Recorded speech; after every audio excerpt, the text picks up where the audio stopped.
Despite being called the Clone Wars, the Republic and Confederacy of Independent Systems relied on more than clones and battle droids to fight. The Republic, even with the million-strong Grand Army, was vastly outnumbered in both men and resources to conduct a galaxy-wide war. In order to ease the burden of the war effort, the Republic relied on recruiting local auxiliaries to assist the clones, or supported local resistance movements that were being occupied by the CIS. This is a non-exhaustive list, as there were likely many more auxiliary forces recruited or unofficially fighting for either side of the conflict, as the war raged across hundreds of worlds. You are listening to the Star Lores Podcast. I find your lack of faith disturbing. Are you stuck-up, half-witted, scruffy-looking nerf herder? But I was going into Toshi Station to pick up some power converters.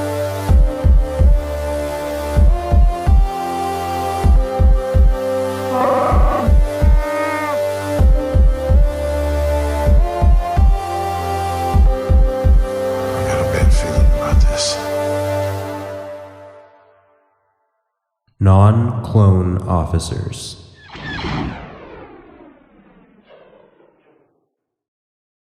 Within the Republic's main forces, non-clone recruits occupied various positions in the fleet, from mechanics and engineers to command officers and logistical staff.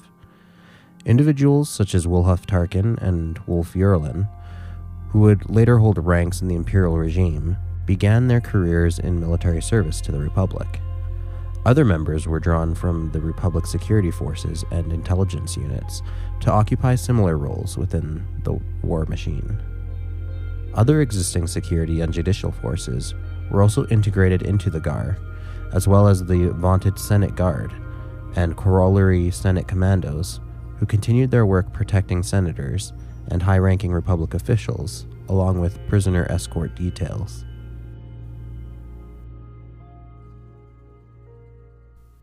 Sons and Daughters of Freedom. And dying in your beds many years from now, would you be willing to trade all the days from this day to that for one chance, just one chance, to come back here and tell our enemies that they may take our lives, but they'll never take our freedom?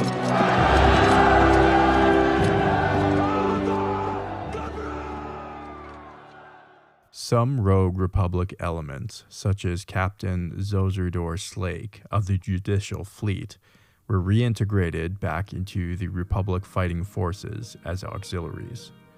Although he ventured off to fight the CIS before the conflict officially broke out, no combat engagements were reported prior to Geonosis. Captain Slake had every intention of engaging the Confederacy.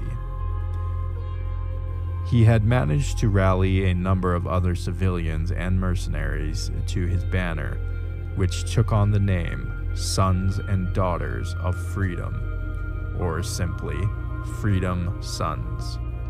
In response, the Republic dispatched a Jedi and bounty on the rogue officer, until the outbreak of hostilities with the CIS caused the Republic to reconsider and reintegrate the mercenary group, with Slake receiving an official pardon by Palpatine himself. Slake was considered a hero by many mid-rim worlds for his proactive approach to the war, and he was considered a persuasive and charismatic leader.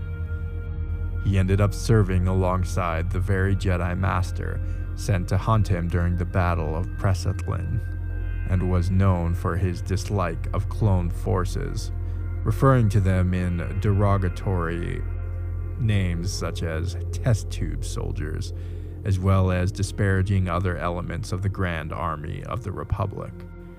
Although he respected and valued the Jedi whom he tried to assist, whenever possible.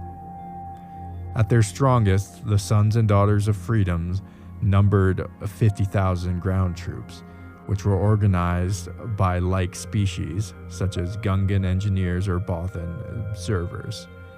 Although having fought valiantly, they suffered many casualties, and only 2,000 remained after the defense of Presseltine, which they fought alongside with regular Republic forces and Jedi generals Anakin Skywalker and Neja Halcyon. At their strongest, their fleet numbered 94 vessels of various types, from fighters to dreadnoughts, though, like their ground forces, a majority were lost in battle.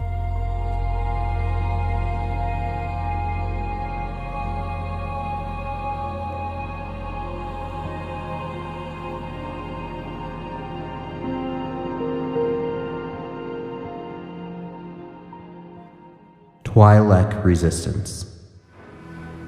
Steady. Remember, we have to buy as much time for the Twi'leks as possible. Yes, sir. For the Republic! For the Twi'leks!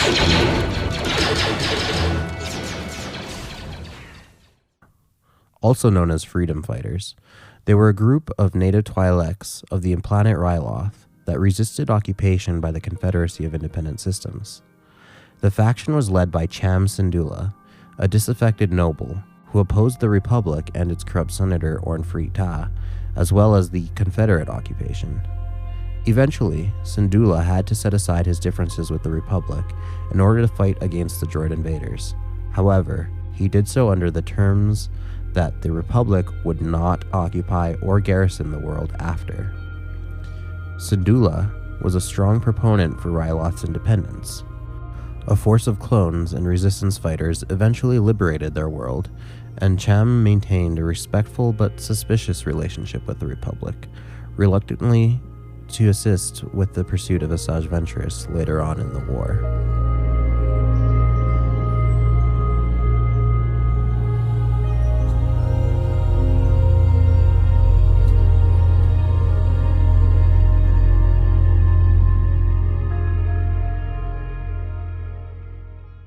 Wookiees.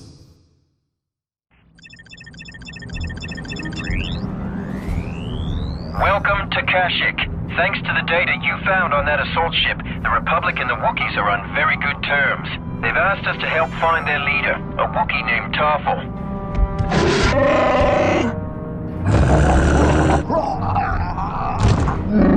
Tarful spent years fighting Trandoshan slavers. 2 days ago, one of his patrols was overwhelmed. The Wookiees assumed he was lost. However, we recently cracked a Trandoshan code indicating Tarful was captured. Be advised, this is a covert insertion. He is still alive and being held in a slave camp here on Kashyyyk. At least you have the element of surprise this time. Good luck.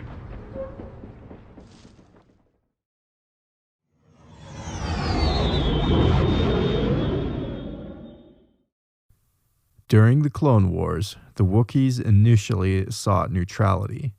However, after the Separatist droids killed Prince Rikumi, King Grakchawa then committed his people to support the Republic in response. Subsequently, the Confederacy invaded Kashyyyk, recognizing the strategic value of controlling the planet for hyperspace route planning and exploiting the Wookiees' secret routes to disrupt galactic trade and communication. In response, the Republic, led by Master Yoda, dispatched a task force consisting of clone troopers and Wookiees, successfully repelling the Separatist droid invaders and Trandoshan allies at the Battle of Kashyyyk. Despite this victory, the rise of the Galactic Empire marked a dark turn. The Jedi were declared enemies, leading to their persecution by the New Order. Former clone troopers, now stormtroopers, assumed control of the planet, imposing martial law. In defiance, the Wookiees rose against their new oppressors. In 19 BBY, the Empire subjected the Wookiees to enslavement and bombed their cities on Kashyyyk. Trandoshans, known for recognizing the Wookiees' strength, played a pivotal role in persuading the empire to exploit them as slave labor. Survivors attempting to escape the ravaged world faced relentless pursuit by the Trandoshans. Tarful was a notable Wookiee general and chieftain of the city Kachiro, who had close personal friendships with Jedi Master Yoda. Shortly preceding the Battle of Kashyyyk, Tarful disappeared, leaving the Wookiees fearing his loss.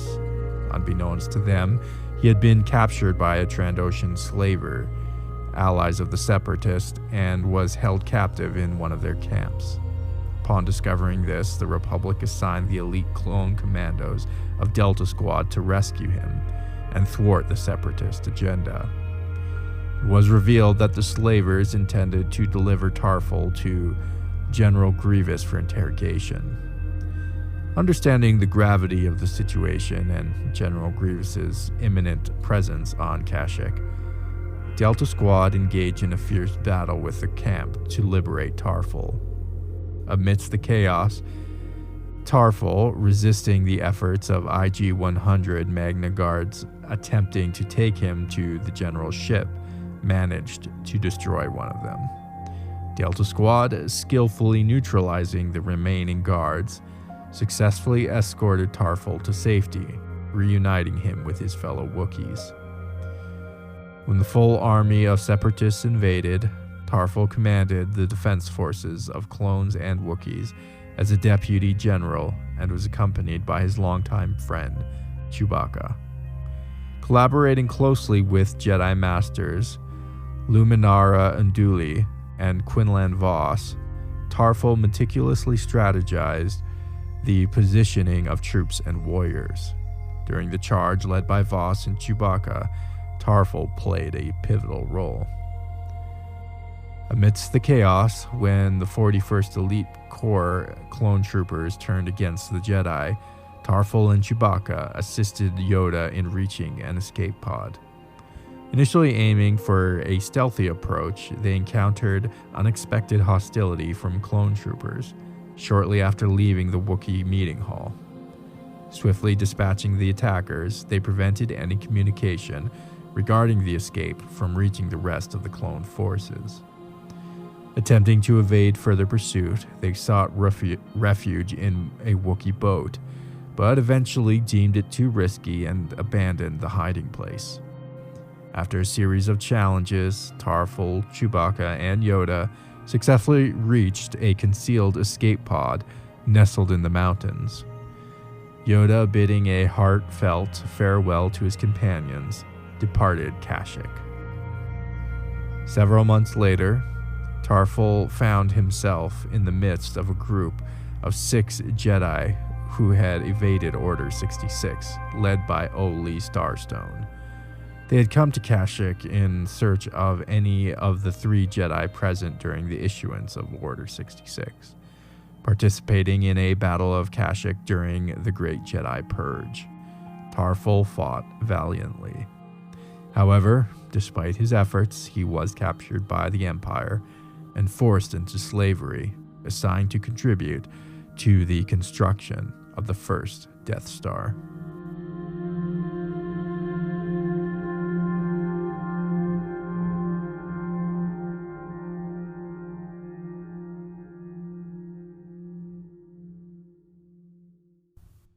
Onderon Resistance.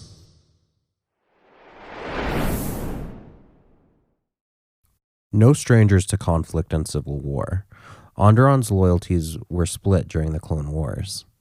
Although typically aligned with the Republic, King Ramses Dendup adhered to a policy of non-intervention in the war, viewing both sides as inherently corrupt. His belief in Onderon's best interests lay in maintaining neutrality.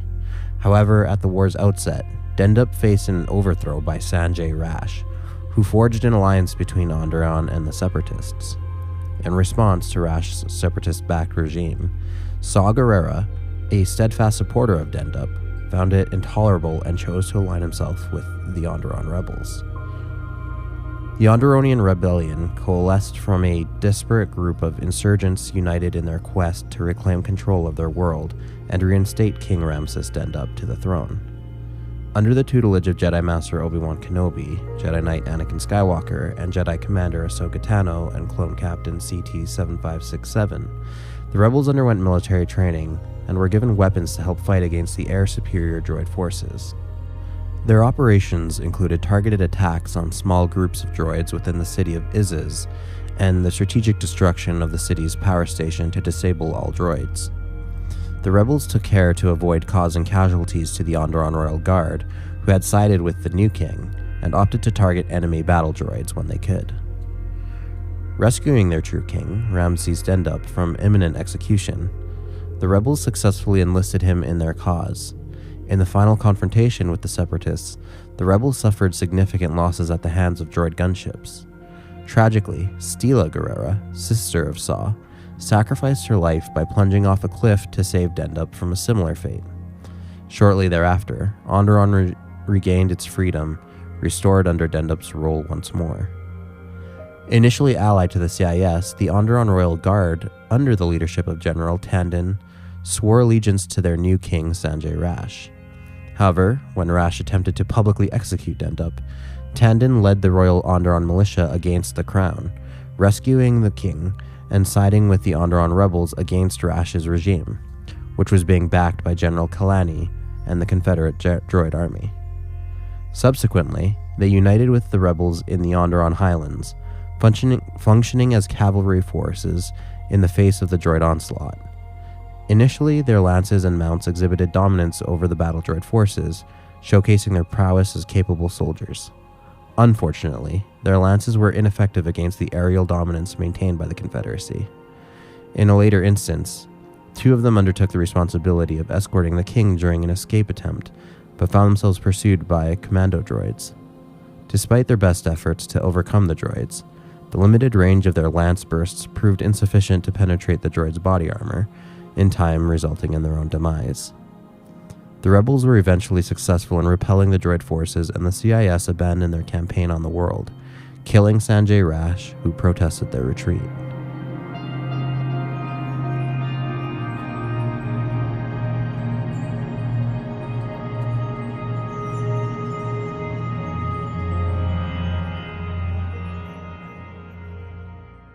Alon Nova Guard. We have created a perfect civilization, but it took all of our strength, determination, and courage to get there. In order for our people to reach their full potential, we had to remove the weak from our society. It was a long and difficult process. When it was over, our population was cut in half. But what emerged from the ashes was unstoppable. The Alon Nova Guard, often referred to simply as the Nova Guard, stood as the military power of Alon, celebrated for their martial prowess, comparable to that of the Imperial Royal Guard and the Mandalorians. Nova Guard members underwent rigorous training from infancy, immersing themselves in military history and tactics. Valuing physical resilience and survival of the fittest ethos, the Nova Guard exhibited near religious dedication to martial traditions. Their commitment to the highest standards ensured professionalism in all circumstances, with any hint of cowardice leading to swift exposure and execution, preventing the tarnishing of their regiments in combat. Rejection or expulsion from military service was considered so dishonorable that individuals would choose self-imposed exile from their homeworld in disgrace. A mandatory minimum 5-year tour of duty applied to all Alon citizens, with trainees regarded as active duty personnel. In battle, the Nova Guard distinguished themselves by outthinking, outflanking, and overwhelming their adversaries. Often, individual Nova Guard soldiers were surprised by the relative inexperience and lack of training in their opponents. while excelling in all aspects of modern warfare, the Nova Guard held a special reverence for hand-to-hand and melee combat, frequently wielding pole arms and the traditional eclot alongside more conventional weaponry. With a force comprising nearly 1 billion soldiers, the Alon Nova Guard stood as one of the galaxy's most formidable and accomplished fighting units, a distinction evident in the meticulous organization of its ranks. Upon induction into the Nova Guard, a fresh recruit would assume the rank of guardsman, with opportunities for subsequent promotions. The highest rank, the Alon Marshalate, consists of field marshals tasked with commanding corps within the Alon Nova Guard. The elite command force was also served as a ruling council. At the pinnacle of authority with the Alon Nova Guard stood the High Marshal of Alon, who held the position of Supreme Commander. In the midst of the Clone Wars, the Nova Guard aligned themselves with the Galactic Republic, notably fighting at the Battle of Ord Canfrey and the Battle of Basadro. Additionally, they were reportedly involved in the ruthless elimination of the Mandalorian protectors at Norval II. The Nova Guard held a staunch belief that Galactic Emperor Palpatine personified their principles, pledging unwavering support in any way possible. Unfortunately, the humanocentric Empire exploited this allegiance, frequently contracting them for purportedly glorious battles that often devolved into perilous suicide missions. The annual Alon military ceremonies became a significant tourist attraction with the Alon system, reaching a galaxy-wide audience through broadcasts. During the era of the Empire, elite Imperial units also partook in these parades and ceremonies.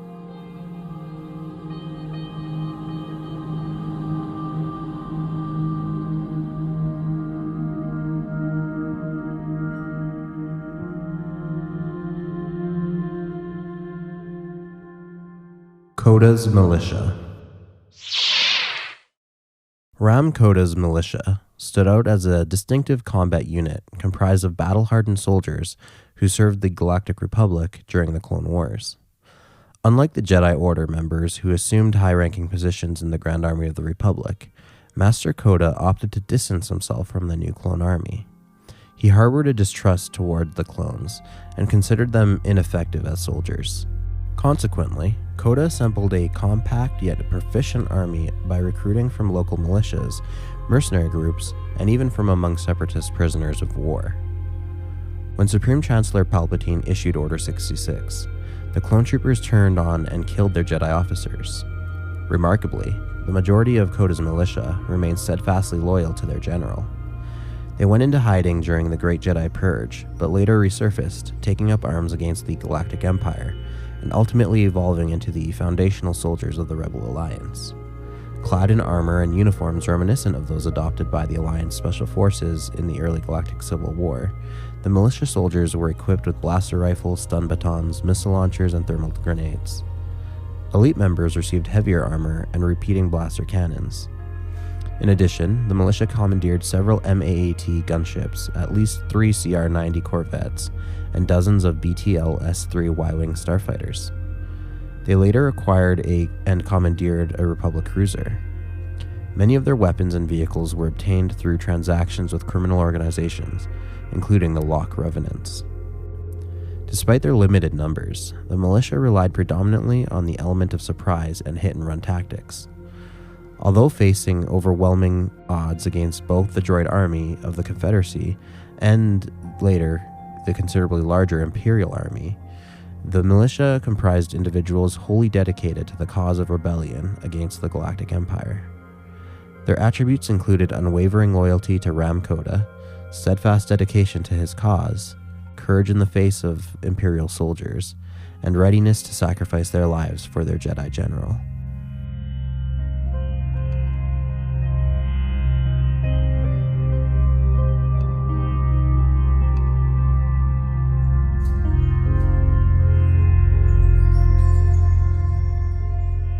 Mon Calamari. Troubled is the planet Mon Calamari. Its races have divided. The droid army of the Quarren Isolation League moves against the Calamari Council. Alone, the Calamari are no match. Intervene we must.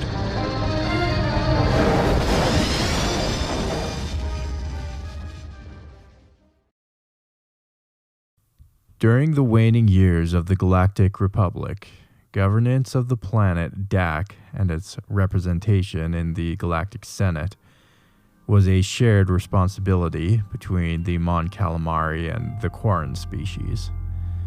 While many Mon Calamari journeyed across the galaxy and Republic individuals visited Mon Calamari space, Dak and its colonies remained relatively secluded.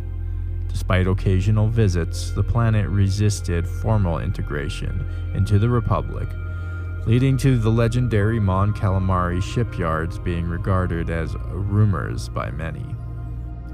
Just before the outbreak of the Clone Wars, the corrupt Quarren Senator Teeks permitted Thalasian slavers to operate in the Calamari system.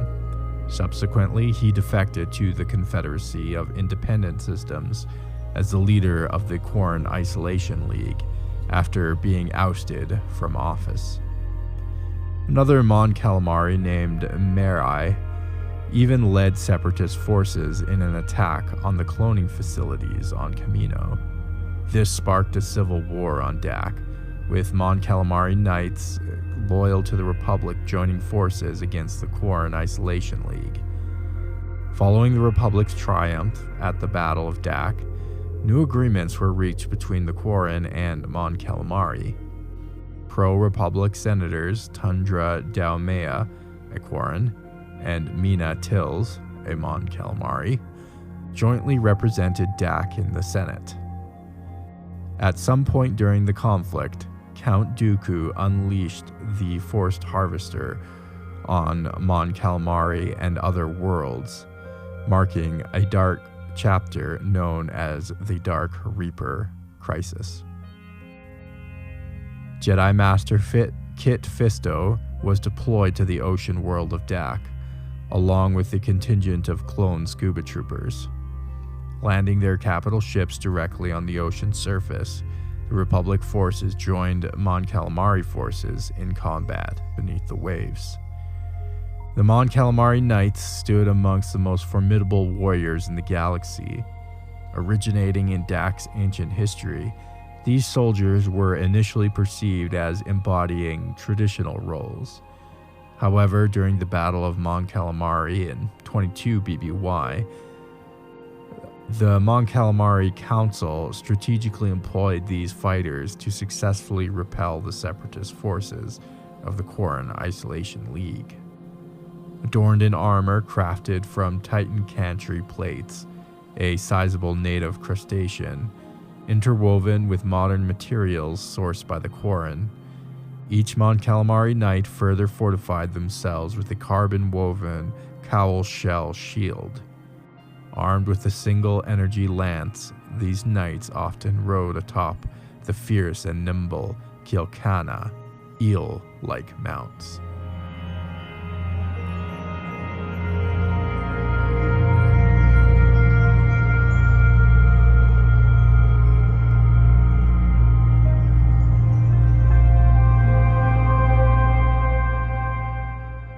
Utapauan Security Forces. Utapauan Security Forces, or USF, served as Utapau's official standing military. It was the singular organization on the planet that facilitated cooperation among all city-states. Tasked with training and deploying military units for the defense of Utapau, including resident warships of the Skyforce, the USF utilized advanced transportation methods, Some warriors were specifically trained to ride dactylions and varactyls, armed with a vibroblade and shield. Upon the Confederacy's invasion, the homemade USF Dreadnought-class heavy cruisers were obliterated, leading to the Utapao Skyforce into retreat and hiding in the natural caverns or deep space. During the Battle of Utapao, the security force under the leadership of Senin Vant re-emerged, deploying P-38 starfighters and dactylions against the Techno-Union Mankvim 814 light interceptors. Following the battle, Utapao endured occupation under the Galactic Empire, with the remaining military assets of Utapao meeting destruction. The forces were split between the two sentient humanoids that lived on Utapao. The tall, slender Paun typically served as ground forces and soldiers, while the stocky and diminutive Utai piloted ships as part of the Skyforce or rode the local flying fauna.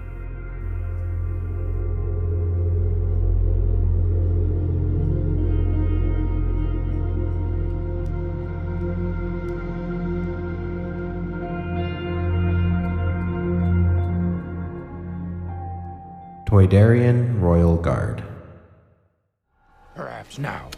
Begin negotiations, we can. That is not necessary, my friend. You have my faith. Toydaria would be honored to host a Republic base. My people are at your service. Your Majesty, fail you, we will not.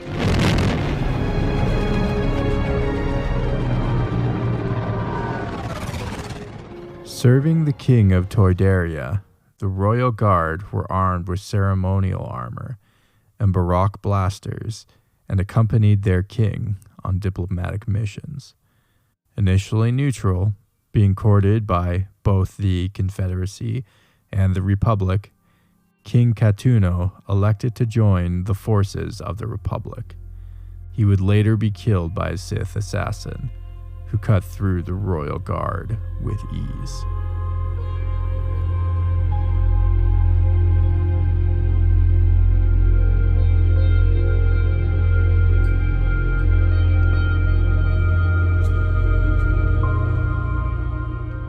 Mandalorians.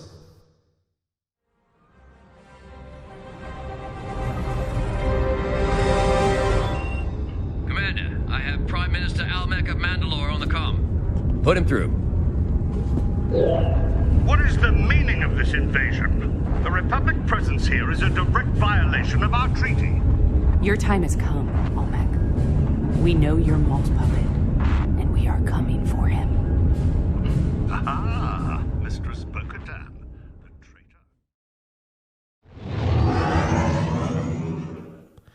The Mandalorian people were fractured by the time of the Clone Wars, and their allegiances of various subgroups varied.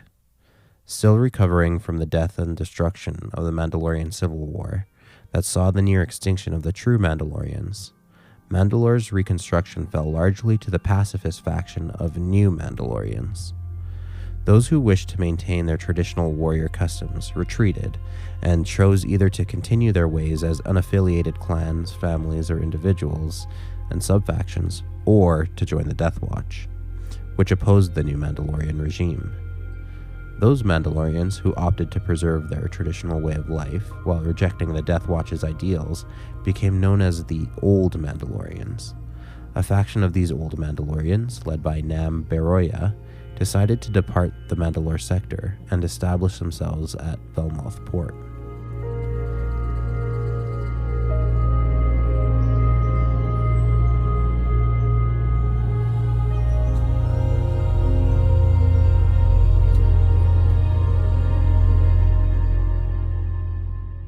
Mandalorian Protectors.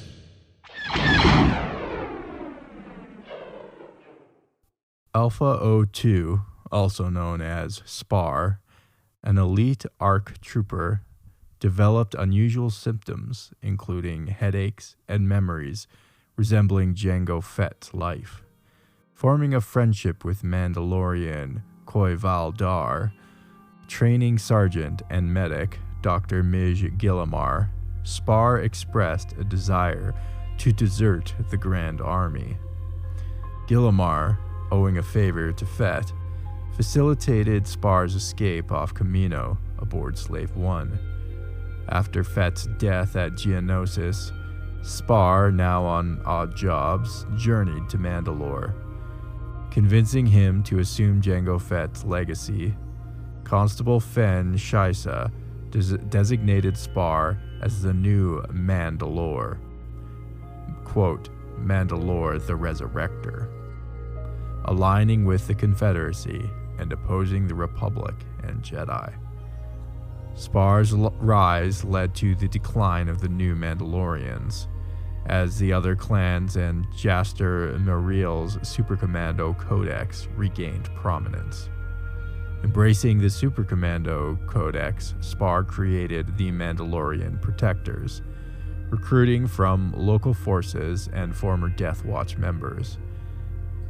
They allied with the Separatists, capturing Mandalore Motors facilities and deploying battle Legionnaire droids. Engaging Republic forces on various planets, the Protectors faced setbacks on New Holstis and triumphs on Null and Zadja. However, their deadly campaign ended disastrously on Norval II, where they were ambushed by Republic forces, leading to near total annihilation. Only 3 Mandalorians, including Spar, survived. Traumatized, he resigned as Mandalore, despite Shaisa's attempt to convince him otherwise. Shaisa feared a power vacuum that the Death Watch might exploit, but Spar remained adamant in stepping down. The Concord Dawn Protectors, a feared militia of Mandalorian lawmen, were renowned throughout the Mandalorian sector. Utilizing Fang-class starfighters flown by top pilots, these journeyman protectors became a common sight in the Concord Dawn system in Mandalorian space. Most starfighters were acquired by the Concord Dawn Protectorate, with a few finding their way to the Black Sun crime syndicate.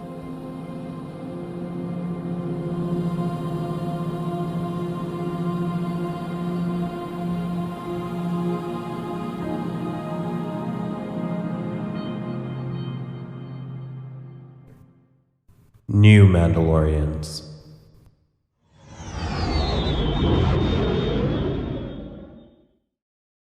The New Mandalorians remained largely neutral during the Clone Wars, but were under constant harassment by the Death Watch, eventually necessitating Republic intervention. The Death Watch also attacked the Republic and attempted to frame the New Mandalorians, spreading rumors that they were readying to attack the Republic under the ruse of neutrality and trying to generate a cause for war. The Death Watch, under Pre Vizsla, allied themselves with the Confederacy and ready to take control of Mandalore, ostensibly to protect them from a proposed occupation by the Republic, but it was forced not to enact their plan, opting instead to continue to harass the new Mandalorian regime and attempt to assassinate their leader, Duchess Satine Kryze. When Death Watch aligned itself and was eventually ruled over by the rogue Sith apprentice Darth Maul and his Shadow Collective, some Death Watch broke away, refusing to be ruled by an outsider. Even so, Maul, with the help of a traitorous new Mandalorian Prime Minister Almec, formed an elite unit of Mandalorian supercommandos that decorated their armor in black and red paint and molded horns on their helmets in homage to their new leader. This force staged a coup and took over Mandalore, with Maul killing Duchess Satine. Although enemies of the Republic, the Shadow Collective, and by extension their Death Watch followers, were not in league with the CIS either, becoming a hostile third party to the war effort. The Republic did deploy a force of clones and Mandalorian resistance to fight the Death Watch and take Mandalore back. While the campaign was successful in expelling the Shadow Collective and deposing Maul and Gar Saxon, then leader of the Death Watch, the campaign ended with Maul's capture and escape amidst the chaos and confusion of Order 66. The clones themselves retain an element of true Mandalorian culture and identity. The Kuvi Dar, including 75 Mandalorians, played a crucial role in training the Grand Army's clones. renowned Mandalorian sergeants such as Waylon Vau, Cal Skirata, Mij Gilomar, and Rav Braylor infused the clone ranks with a significant dose of Mandalorian culture. This cultural exchange manifested in several clones adopting Mandalorian names, incorporating Mandalorian slang and curses, and embracing Mandalorian songs and chants like the Da Werda Verda for morale. Cal Skirata, in particular, took a personal interest in educating his clones about their Mandalorian heritage, going so far as to follow Mandalorian custom by adopting the 6 Null Arc troopers and various commandos as his sons. While many clones embraced their Mandalorian roots, some developed a resentment towards their heritage, especially after Mandalore aligned itself with the Confederacy of Independent Systems, leading to conflict against the Republic and its clone army.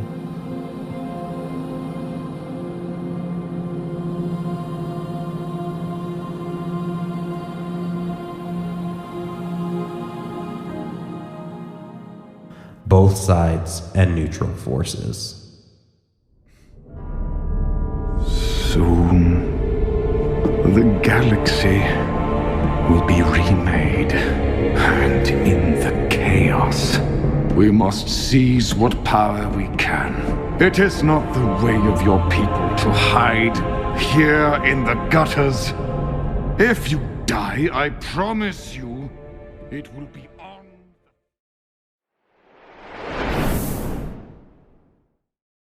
Individual bounty hunters, mercenary groups, and pirate bands flocked to the conflict to fight on either side of the prospect of blood, fame, and fortune.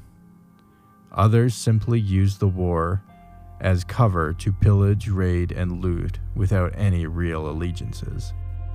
Additionally, crime cartels such as the Hutts and Pike Syndicate were largely neutral during the conflict, at least publicly, but took advantage of the chaos of the Clone Wars to pursue their own interests, sometimes aligning their interests with either side. The Shadow Collective, a criminal organization established by the rogue Sith Darth Maul, was not allied to the Confederacy, but did find itself as a major Republic target during the waning days of the Clone Wars.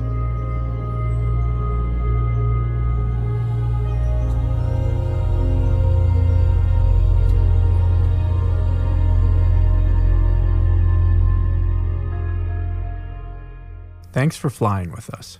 Jordan here. Just wanted to let everyone know what's happening here at the Star Lords podcast. Star Lords is now on Discord.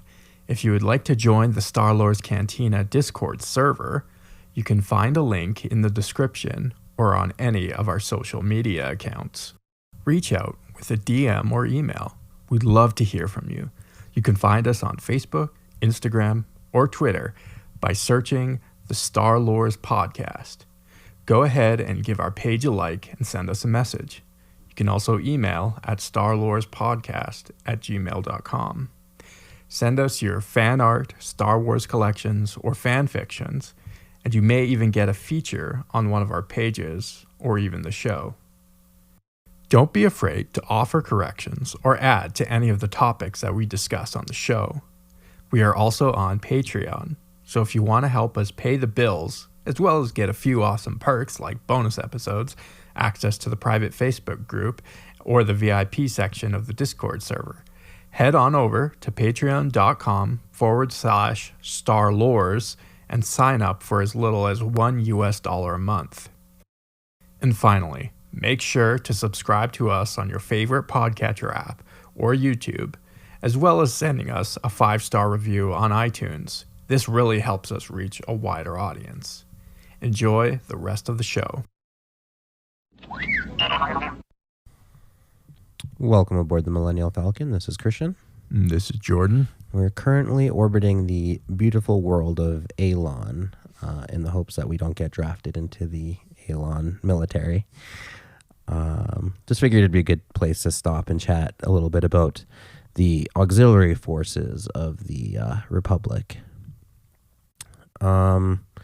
So just one thing right out of the gate. Again, we kind of addressed this in the episode itself, but a very little known fact about the Clone Wars is that it was so vast that it necessitated the use of non-clone soldiers to help prosecute the war, which does kind of make sense when you look at conflict at the scale of a galaxy. And when I think we've cited problems with military size numbers in previous episodes, like the one just before this. When you're trying to conduct military operations at that scale.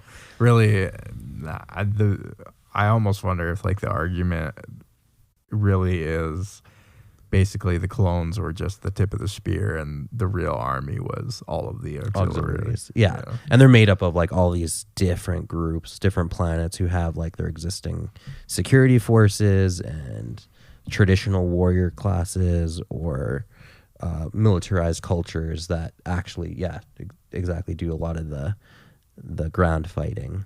Yeah. And then are just supported by the Republic. So you see a lot of that in history. I think most notably, and even where we draw the term auxiliary, is the Roman Empire. They depended heavily on auxiliary forces. Well, I mean, maybe relatively heavily. Where Rome is known for its citizen soldiers and its legions. But they also, again, where we get the word auxiliary from is drew their own forces from like the provincial areas that they conquered. Anyone that was loyal to the empire would be formed into specialist military units and be sent off to fight at the borders of the empire. And smart people would send them to the other borders of the empire because they wouldn't really be great at fighting their own people. Yeah. And they also gave the military the Roman legions more tactical flexibility because a lot of these people groups that they conquered would be specialists of a certain kind. So they'd have like specialist archers or light cavalry, slingers and that kind of thing. So they could fill niches in the army that weren't being filled by the regular troops. So just a little cool history. And the Republic would have done the same. You get a lot of like the clones are the tip of the spear, but then you have specialized forces. So like on DAC, you have like Republic scuba troopers, but what better to fight? And humans aren't native aquatic species. Yeah. So what better to have local Knights of Mon Cala fight on your behalf, right? The tip of the spear. Yeah. The other tip of the spear. Yeah. In any case, it's also pseudo-applicable in a modern military sense. In the American military, kind of similar to like the Roman legions, people can join their fighting forces and become not auxiliaries, but it's like a path to citizenship. So it encourages, foreign individuals to join. And other modern militaries have a similar scheme.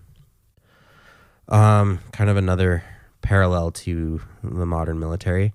So talking about the Onderon resistance, they actually drew a storyline in the Clone Wars directly lifted from American military operations. Those are the best stories. Yeah. Where the Americans supported the Mujahideen, and they gave them Stinger missiles to take out the Soviet gunships that were harassing like the Mujahideen. They had no way of dealing with these gunships, right? They had major air superiority. So another, I guess, method of American war fighting is also funding and arming and supporting and training rebel groups. Exactly. Yeah. And it looks like the Republic did a lot of that as well. Oh, they did. Yeah. Until they became the rebel group. So this is the interesting thing, is in the case of the Republic, it kind of splits. So you see a lot of the allies. I kind of went past the Clone Wars with some of these groups just to kind of see the outcomes. Yeah. Some of these groups end up becoming rebel forces, especially those under like Saw Gerrera. Yeah. They actively oppose the Empire right away. So in essence, they trained and sponsored the people that would eventually fight against them. But then you have others like the Warriors of Alon, who are already like a highly militarized group, just signing on with the Empire and just continuing to fight on behalf of the Empire. Yeah. Obviously, like we mentioned, they seem like very loyal and patriotic. And, yeah. And obviously they were exploited for it and just used, but in essence, they were still loyal. Yeah. So you kind of see that 50-50 divide with all these different factions, some becoming the very foundations of the rebellion, and other like Ram Kota's troops too, and others just signing on with the Empire. So that's good odds if you want to fund a local militia. Yeah, for sure. You have a 50-50 chance of them turning on you. A couple of things I did want to mention too that we didn't quite get in the episode, just because the whole Clone Wars era kind of sits in between Disney canon and Star Wars Legends. So sometimes some storylines kind of either stop abruptly and would carry on into the Disney canon just because they were being written during that Disney acquisition phase.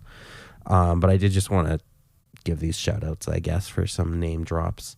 So talking about the Twi'lek resistance fighters, Cham Syndulla, current fans of the Disney side of it might recognize the last name Syndulla, as he would become the father of Hera Syndulla, who is a rebel operative who fights against the Empire, and later she becomes a general in the New Republic. So just a nod there for those that recognize the name. And in terms of the Mandalorians, the Mandalorian protectors, during the Clone Wars, there's a Mandalorian by the name of Fen Rao who led Skull Squadron for the Galactic Republic. And when the Empire occupied Mandalore, Rao and Skull Squadron relocated to the third moon of Concord Dawn, forming an alliance with the Empire. And an offshoot of the Protectors called the Journeyman Protectors remained neutral and focused on their efforts of law and order within the Mandalore sector, but not on Mandalore itself, retaining another element of Mandalorian customs and tradition. So a lot of, specifically within the Clone Wars, a lot of the Mandalorian stuff gets like just shattered, and you have all these different sub-factions. So on the one hand, it's a cool way of salvaging, I think, Mandalorian culture and history from the tyranny that is the new Mandalorians, those pacifist offshoots. So yeah, there's lots of sub-factions and stuff, and because that group has a lot of nods to the Legends canon in terms of the Concord Dawn Protectors, but they technically only appear in the Disney Rebels TV series. I wanted to at least acknowledge their existence. You can choose to believe that they existed or not, depending on some elements that you might choose to incorporate from the Disney canon. Yeah. But yeah. Who's your favorite auxiliary force there, Jordan? You know, I really like the Mon Calamari. Yeah? Yeah. I think I've always liked the Mon Calamari, and you know, they're like, in a lot of ways they're like a very storied people who have like a lot of culture to them and a lot of history. Yeah. And they're also like obviously a fighting force that, you know, is nothing to sneeze at, and they're shipbuilding and all that kind of stuff. So yeah, I don't know. I personally, I like a special place in your heart. Yeah, I like my fish people. What about you? Okay, so I have the same feelings towards Wookiees, but for a more interesting take, and because we're going to be covering Wookiees in the near future, I would say it's a toss-up between Kota's militia and the Elan Nova Guard. I figured you'd like the Elan Nova. I can't help it, man. But for Kota's militia, for anyone that's played The Force Unleashed, you've encountered his militia. I think it's cool how they are like pre-rebel rebels. Like, they look the part. It's just a cool, maybe more for aesthetics than anything else. One thing I don't like about it is how Ram Kota could say that the clone soldiers are inferior. I think that's not true. I could get like just not trusting them. Yeah. But when the clones like are superior in every way to like a regular soldier, yeah, I mean, your distrust should be based on something other than their results, because I don't think his assessment is necessarily valid. And obviously the Elon Nova Guard, just because I like militarist cultures and societies. And it's crazy that they number 1 billion. Yeah. So again, talking about like forces, like that's a galactic army. I feel like if they wanted to, they could have just turned on the Republic and just taken over. Taken over. Like, how many times in history has that happened? Right. Where someone who you think is on your side, they're like, there's a good opportunity. They're like, wow, both sides are super weak. I'm just going to come in and take up the middle. And And I think it's because of they're indoctrinated into their hyper loyalty that. But are they like... They wouldn't do that? I'm not super familiar with them. Like, are they imperialistic at all? Like, it doesn't seem that way, but... Yeah, there's not a lot on them. They're quite... Again, it's so funny because considering their numbers and their would-be effect on the galaxy... Right. There's not a lot about them. They're one of those little throwaway groups in the Star Wars canon. Or universe, I should say. Canon, whatever, legends. So it's hard to say. But I think because of the fierce loyalty they exhibit, it's safe to assume they would just be loyal to whoever is the boss, regardless of who that boss is, which is why they so quickly just invert to the Empire. They're not fighting for the ideals of the Republic. They're just fighting for the Republic because they're the boss. And then when the Republic becomes the Empire, they're just like naturally transition, kind of like the Clone Army turning into stormtroopers, right? Like it's just the natural transition of government becoming the default authority. For sure. But yeah, a cool little exploration into all the little side groups of Star Wars. This is a nice little jaunt through a diaspora of different groups.